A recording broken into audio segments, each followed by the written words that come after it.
All right, तो ये 16 जून का इंडियन एक्सप्रेस है। देख लेते हैं आज हम लोग को क्या क्या पढ़ लेना चाहिए इसमें। फ्रंट पेज, ये वाला न्यूज़ पढ़ लेना है, ये और इसके अंदर में जो आर्टिकल है, ठीक है। क्यों पढ़ना है?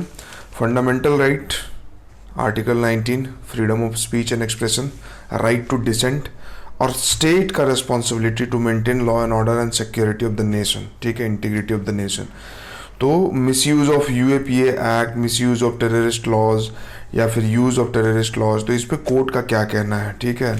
हमारा और आपका इमोशनल लेवल पे क्या मानना है उससे कोई मतलब नहीं, कोर्ट का क्या कहना है। दिल्ली हाई कोर्ट का डिसीजन आया है, तो जब हम एग्ज़ाम में कुछ लिखते हैं तो इसका रेफरेंस दे सकते हैं कि in this case so high court have said this, supreme court have said this. तो this news is important in that perspective.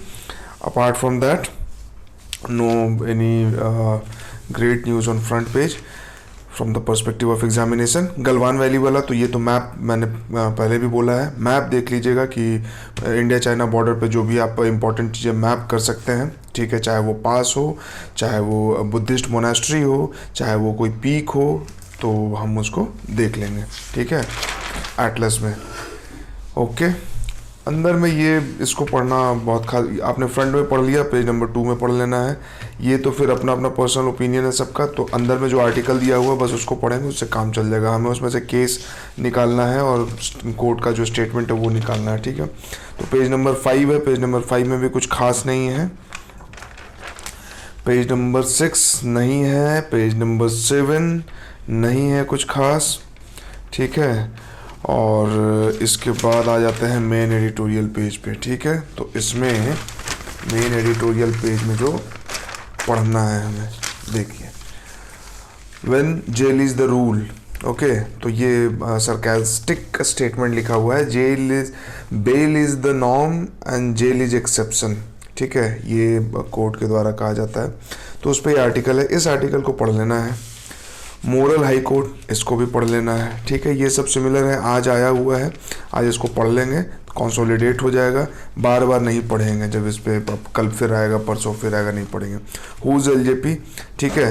तो एलजेपी में जो चल रहा है कि चिराग पासवान को एक्सपेल किया गया, चिराग पासवान ने अपने अंकल को एक्सपेल कर दिया है, तो ये पॉलिटिकल न्यूज़ है। बट इससे हम एंटी डिफेक्शन लॉ को समझ सकते हैं कि एंटी डिफेक्शन लॉ क्या है और एंटी डिफेक्शन लॉ क्यों इनइफेक्टिव है, ठीक है। जो क्रिटिसिज्म है एंटी डिफेक्शन लॉ का कि होलसेल डिफेक्शन को नहीं रोक पाती है, 2/3 को नहीं रोक पाते, तो जो छोटी पार्टियां हैं या जिनके इलेक्टेड रिप्रेजेंटेटिव कम हैं, जैसे एलजेपी का था, ठीक है, 4 या 5 MP है एलजेपी के, 5 MP हैं शायद, या 6 MP हैं।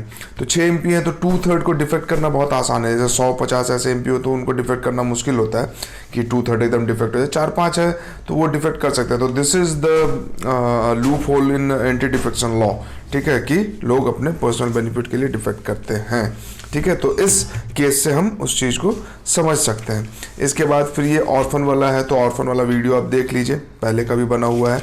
इसको पढ़ सकते हैं, इसको इसलिए पढ़ सकते हैं कि 3-4 आपको नए इसमें आइडियाज़ मिल जाएंगे, तो जल्दी से सरसरी निगाह डाल के इसको पढ़ लेंगे, ठीक है। तो this was page number 8, now this is page number 9। Equality is everyone's work, ठीक है। जनरली होता क्या है, देखिए 2-3 चीज़ें यहाँ पे आप समझिए इस बात को कि विमेन और विमेन इक्वालिटी, जेंडर इक्वालिटी की बात करते हैं, तो जब विमेन किसी हायर पोजीशन में पहुँच जाती है तो हम लोग को ऐसा लगता है कि नहीं अब तो इक्वालिटी आ गया या जेंडर देखो हम सेंसिटिव हो गए, but this is not like that, you know. क्यों? क्योंकि हर लेवल पे, मतलब पुलिस के कांस्टेबल लेवल से लेके और स्टेट के DIG लेवल तक, ठीक है, प्राइमरी स्कूल से लेके IIT तक और हायर एजुकेशन तक, इन सब जगहों में एक साथ कहने का मतलब कि इन सब जगहों पे होना चाहिए जेंडर इक्वालिटी।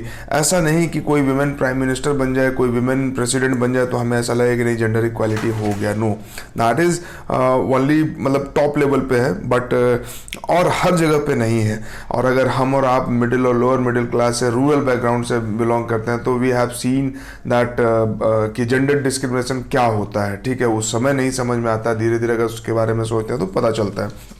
इवन क्या वर्किंग वुमेन है, और वर्किंग वुमेन को भी आपने देखा तो खाना बना के ही काम करने जाएंगी, फिर आएंगी तो भी खाना बनाना है, ये चीज़ें होती है, ठीक है। और जेंडर इक्वालिटी को लेके बहुत सारी अच्छी अच्छी मूवीज़ आ रही हैं, तो एक the great Indian kitchen movie है, तो if somebody want to watch that you can watch that, ठीक है।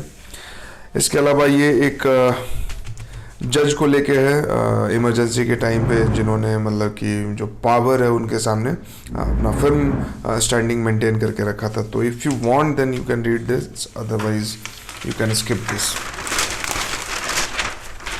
ठीक है। Now page number 10। तो पेज नंबर 10 में कोई खास न्यूज़ है नहीं। आंग सान सू की के खिलाफ सेडिशन का चार्ज लग गया है, इसराइल में जो चल रहा है तामा झामा। ठीक है। तो कुछ विशेष यहाँ पे है नहीं कि मतलब जो एग्ज़ाम में आ जाए आईआर का। ठीक है। ये बहुत इंपॉर्टेंट है, why the monsoon is early. ठीक है। ये पेपर 1 ज्योग्राफी के लिए भी इंपॉर्टेंट है, पेपर 3 एग्रीकल्चर के लिए भी इंपॉर्टेंट है। तो वी विल रीड दिस। ठीक है। इसके अलावा इसमें कुछ है नहीं, बस ये कि ये पढ़ लेना है। पेज नंबर 13, ट्विटर में lose safe harbour protection as government से इट फेल टू फिल की पोजीशन। तो जो अभी गवर्नमेंट और ऑनलाइन प्लेटफॉर्म्स के बीच में जो टसल चल रहा था रूल फॉलो कराने का, जो नया आईटी रूल आया मतलब अमेंडमेंट जो हुआ है तो उसको लेके है। तो मेरे ख्याल से ये भी बहुत ज़रूरी नहीं है, इस पर भी आ जाएगा, लेकिन इसको पढ़ लीजिएगा। ठीक है। And apart from this nothing much important in this page. Now page number 14, 15, 16, nothing such important।